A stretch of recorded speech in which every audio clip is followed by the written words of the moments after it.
Hello friends, my name is Vishal and I'm a clinical and sports nutritionist, and I'm also a founder of Bellyburn.com, which is an online health and nutrition startup, and we offer online diet consult for various health issues and health food delivery on this platform.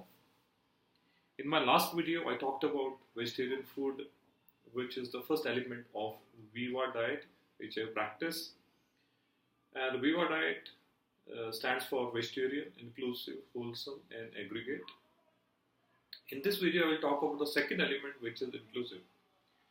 Now, what's the meaning of this inclusive element and how it is significant, how it impacts our health? We'll discuss about this. When we say inclusive, it means, whenever we eat any food, it contains of nutrients, and there are two types of nutrients that our food contains. One is macronutrient, the other one is micronutrient.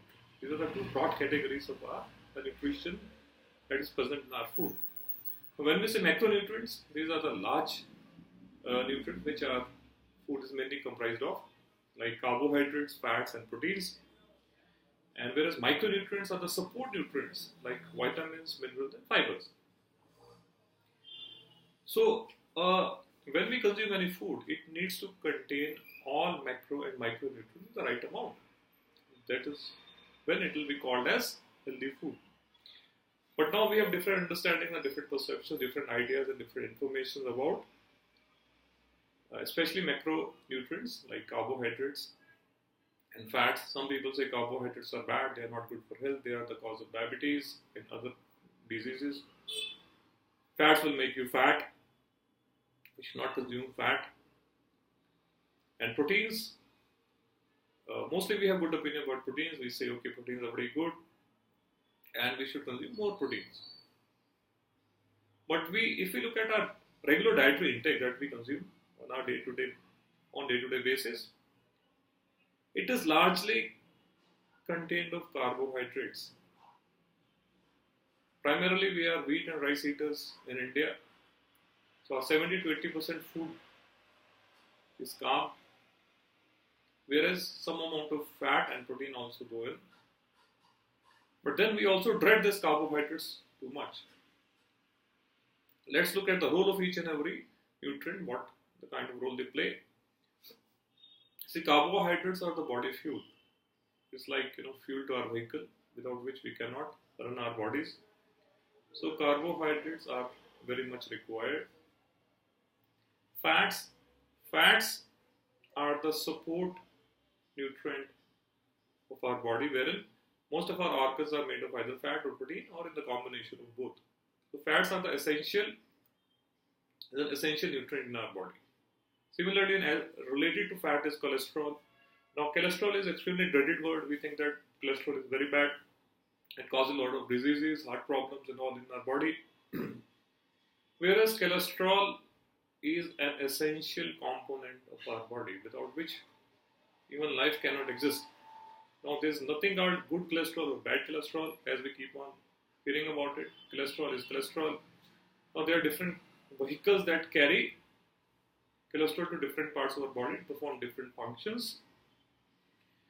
So, that is why we call good cholesterol or LDL, low density lipoproteins, or high density lipoproteins. So, HDLs, which are called good cholesterol. But cholesterol is pretty good. Their role is of repair and maintenance of our body. Wherever there is inflammation and injury inside the body, cholesterol go and repair. So cholesterol are good. But then when we have excess cholesterol in our body, it shows that there is an excess amount of damage in the body and repair and maintenance is required. So that underlying cause the problem. Cholesterol in itself is not a problem.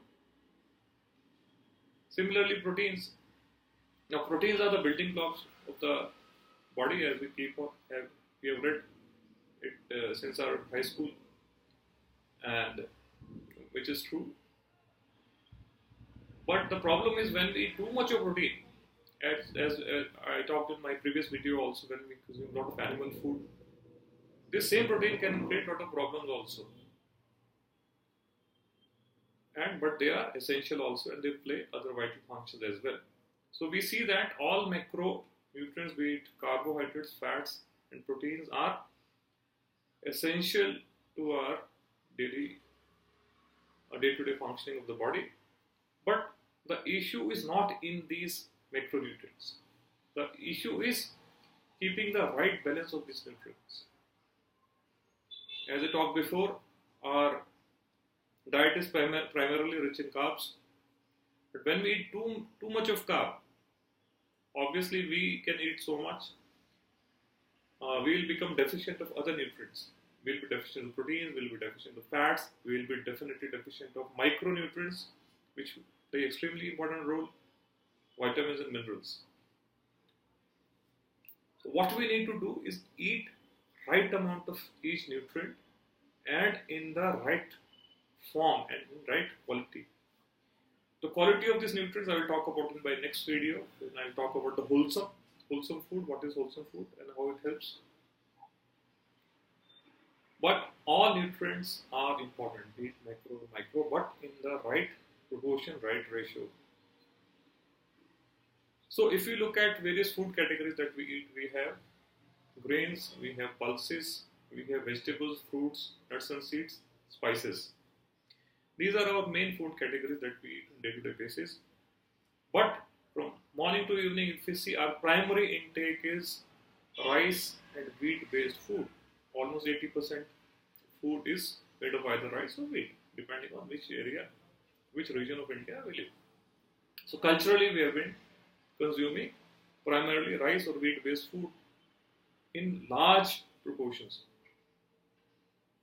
almost 80%. So remaining 20% includes fats, proteins, fiber. Vitamins and minerals are there in each and every kind of food that we eat. They are support nutrients. So separately we don't eat vitamins and minerals unless we have deficiencies.